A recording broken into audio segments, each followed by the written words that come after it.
peut-être Jean-Cédric Landry pour commencer, là, qui est le représentant de l'ordre de géomètres experts, qui concevait des lotissements, etc., entre autres. Bon, voilà, quand vous faites des projets, quand vous êtes de la conception, voilà, quelle pensée avez-vous sur l'utilisation ultérieure qui sera faite de vos espaces, et qu'est-ce que tout ceci vous inspire?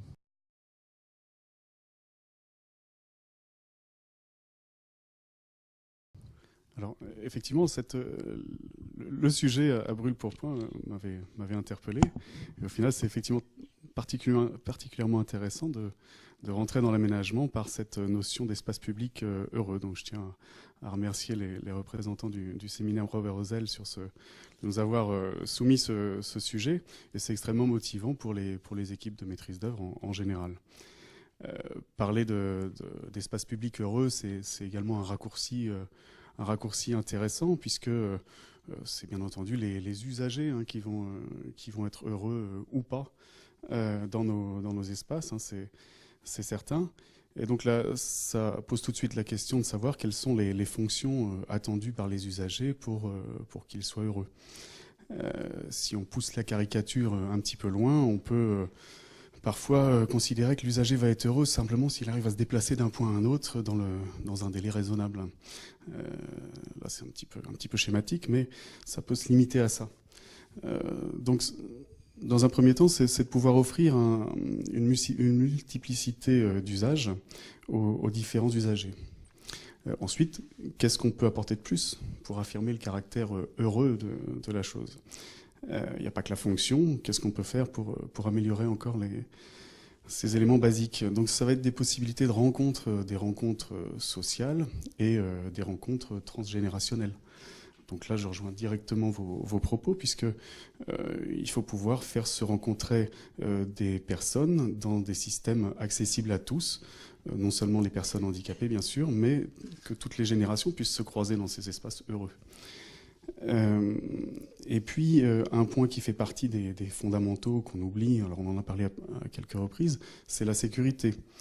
Parfois, un simple trait dans une orientation d'aménagement et de programmation d'un PLU peut conduire à un espèce de corridor qui sera un lieu d'insécurité, ou en tout cas ressenti comme tel. Donc je rejoins votre préoccupation de se dire qu'il serait intéressant d'avoir dans les PLU un schéma directeur ou une trame d'espace urbain. Par contre, il sera bien entendu nécessaire de mettre les moyens suffisants pour que ces réflexions soient abouties dans les documents réglementaires. Et puis une notion qu'on ne doit pas oublier, c'est de savoir si on peut avoir un espace public heureux sans un voisinage heureux. On l'a évoqué dans les questions tout à l'heure. On voit des phénomènes soit d'appropriation, soit de désaffection, voire de désaffectation. Là, ce sera pour les espaces publics. Donc, ces éléments-là, on les voit dans les espaces publics ou dans les espaces privés. On peut parler des jardins ouverts devant les logements, jardins privés ouverts devant les logements. C'est effectivement extrêmement compliqué d'envisager ce genre de choses. On chasse le Gaulois, il revient au galop, il va faire son petit enclos là où ça avait été prévu différemment. Donc là, il faut pouvoir accompagner, me semble-t-il, les choses. Il faut certainement prévoir des contrats d'entretien, ou avoir des gestionnaires, ou avoir un milieu associatif qui soit suffisamment puissant pour que ça marche. Toujours est-il qu'il y a une forme de service après-vente qui doit être anticipé dès la conception.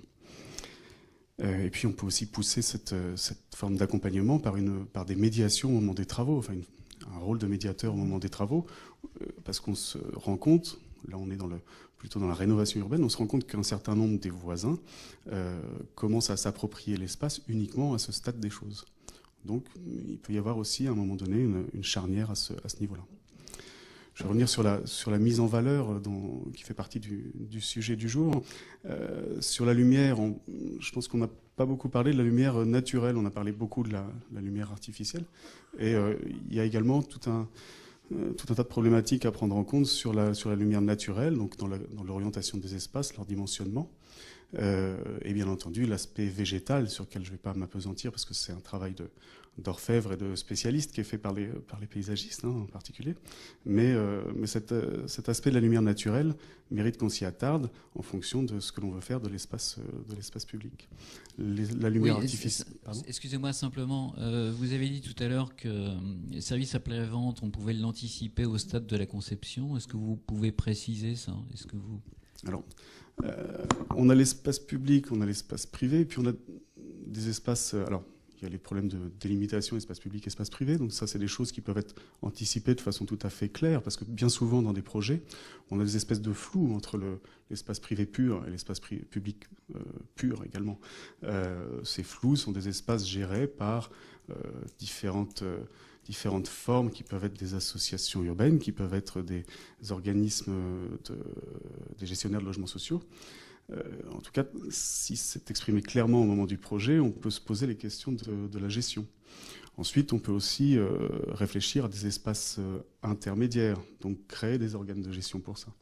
Donc toutes ces questions-là, quand elles sont posées par avance, ça permet d'aborder ces sujets de façon anticipée.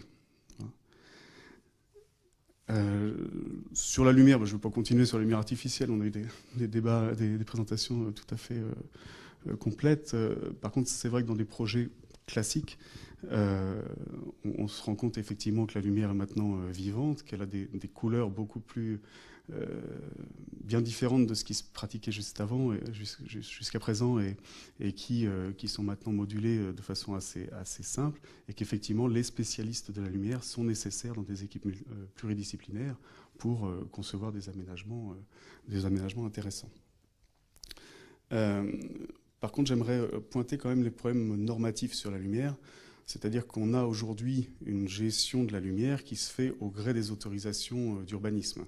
On a nos fameux 20 lux moyens avec 0,4 d'uniformité qui se font tâche par tâche au gré des permis de construire ou des permis d'ensemble, sans trop de liens entre eux. Ça, c'est un premier souci.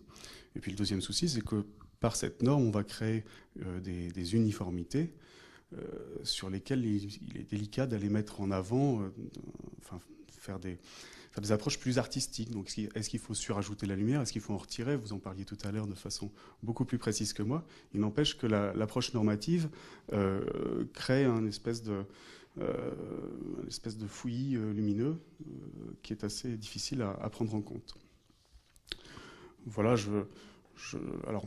Et puis le dernier point, c'est effectivement les économies d'énergie. À quoi bon faire des études poussées sur les aspects lumineux lorsqu'on nous dit quelques années après qu'on va éteindre l'ensemble? C'est le cas dans un certain nombre de petites communes. Effectivement, vous avez des communes importantes qui vont avoir des plans lumière et des choses tout à fait abouties. Mais on arrive maintenant dans des situations où on aura beau concevoir de très belles choses, on va finalement les éteindre.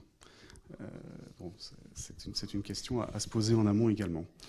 Voilà, je pense que pour le résumer sur les espaces heureux, je pense qu'on essaye d'avoir une attention particulière aux fonctionnalités, à leur intégration, leur durabilité, et puis on essaye de cultiver un art de vivre ensemble dans des espaces partagés.